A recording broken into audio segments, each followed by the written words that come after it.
सदस्य सार्थक तरीके से वाद विवाद में भाग ले सकें, इसके लिए कई कार्य किए जाते हैं।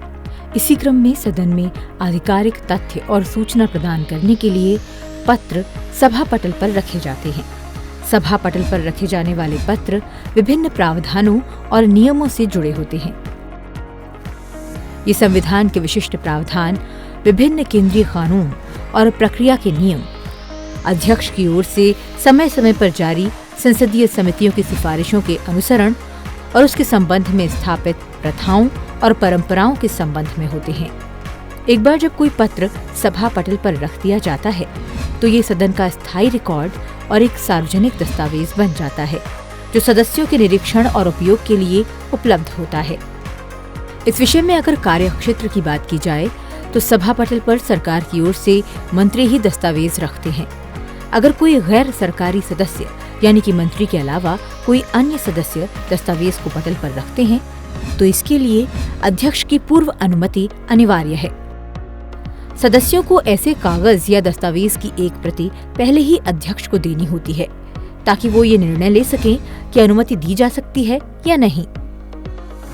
गैर सरकारी सदस्य के लिए कुछ विशेष नियम भी हैं, जैसे कि किसी गैर सरकारी सदस्य की ओर से सदन के पटल पर रखे जाने के लिए मांगे गए कागज या दस्तावेज को सभा पटल पर रखने के लिए उपयुक्त तभी माना जाता है जब सदस्य ने इस बात की आवश्यकता जताई हो कि ये पत्र उसी की ओर से पेश किया जा सकता है। नोटिस देने का समय क्या होगा, इसके लिए भी नियम है। सभा पटल पर रखे जाने वाले पत्रों की सूचना पर्याप्त समय रहते हुए दी जानी चाहिए।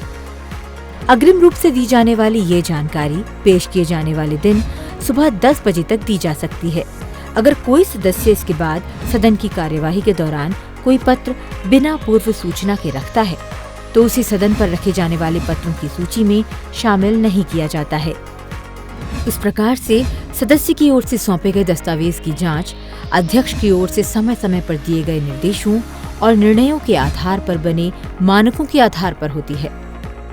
रखे जाने वाले कागजातों का प्रमाणीकरण भी बेहद अहम होता है। एक सदस्य जो मेज पर एक कागज या एक दस्तावेज रखने की अनुमति चाहता है, उसे प्रमाण पत्र पर कई रूपों में से एक में रिकॉर्ड करना आवश्यक है। दस्तावेज के प्रमाणीकरण के लिए सदस्य को कई बिंदुओं पर इसे प्रमाणित करना होता है। मैं अपने व्यक्तिगत ज्ञान से प्रमाणित करता हूँ कि दस्तावेज मूल की एक सच्ची प्रति है जो प्रामाणिक है। मैं प्रमाणित करता हूँ कि इस दस्तावेज की सामग्री सही है और प्रामाणिक जानकारी पर आधारित है। इसके साथ ही यदि कागज या दस्तावेज में एक से अधिक पृष्ठ हैं, तो सदस्य के लिए उसके प्रत्येक पृष्ठ पर तारीख के साथ अपना हस्ताक्षर करना आवश्यक है। स्वीकार्यता के लिए शर्तों की अगर चर्चा की जाए तो पटल पर रखे गए दस्तावेज को अध्यक्ष 9 बिंदुओं के अंतर्गत निर्देशित करते हैं।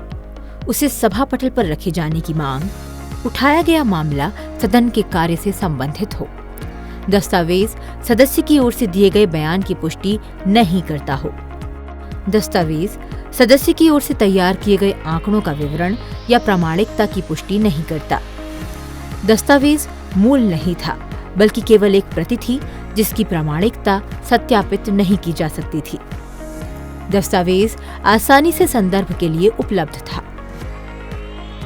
सदस्य ने सदन के समक्ष किसी भी प्रासंगिक कार्य से स्वतंत्र दस्तावेज रखने की मांग की। सदस्य ने न तो दस्तावेज से उद्धृत किया है और न ही उसे रखने के लिए कहा गया है।